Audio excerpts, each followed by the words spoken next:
ඔන්න අප්පච්චි මායි අද යනවා වැව් බැම්ම සුද්ධ කරන්න. ගොඩක් අය අහලා තිබ්බා මං කොහෙද ඉන්නේ මගේ ගම කොහෙද කියලා.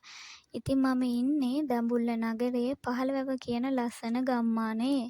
ඉතින් බලන්නකෝ අද මං ඔයාලව රවුමක් එක්කයි යන්න. මේ තියෙන්නේ අපේ වෙල්යාය. හරිම ලස්සනයි නේද? අර ඈතින් පේන්නේ දඹුල්ල ආර්ථික මධ්‍යස්ථානය.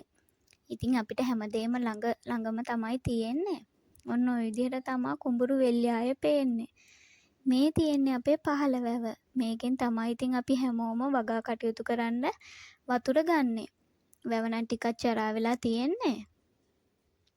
ඉතින් පේනවනේ හරිම ලස්සන හරිම නිස්කලංක ප්‍රදේශයක තමයි මම ජීවත් වෙන්නේ.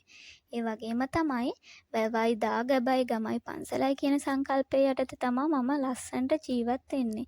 ඉතින් ආන් අර ඈතින් පේන වගේ ලස්සන පන්සලකුත් තියෙනවා. ඔන්න බලන්නකෝ ඉතින් වැවේ ලස්සනට මල් පිපිලා තියෙන විදිහ. මාරම ලස්සනයි. ඒ වගේම තමයි විශේෂයෙන් කියන්න ඕන මගේ ගමේ මිනිස්සුත් හරිම එකමුතුයි.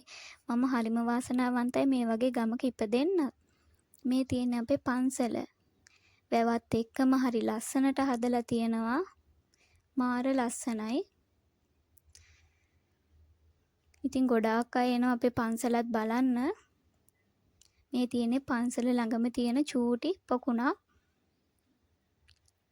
හරිම ලස්සනයි ඉතින්. ඔන්න ඔය විදිහට තමයි මගේ ගමේ වැවත් එක්ක තියෙන කොටස පේන්නේ. ඉතින් ඔයාලට පේනවා ඇති ඈතින් කඳු යායත් එක්කම අපේ පන්සල ඔන්න ඔය විදිහට පේන විදිහ හරිම ලස්සනයි.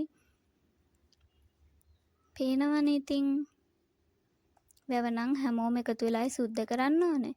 ඒ වගේම තමයි ඉහළ කොටසේ තියෙන කුඹුරු යාය. ඒක නම් දැන් හාලා තියෙන්නේ.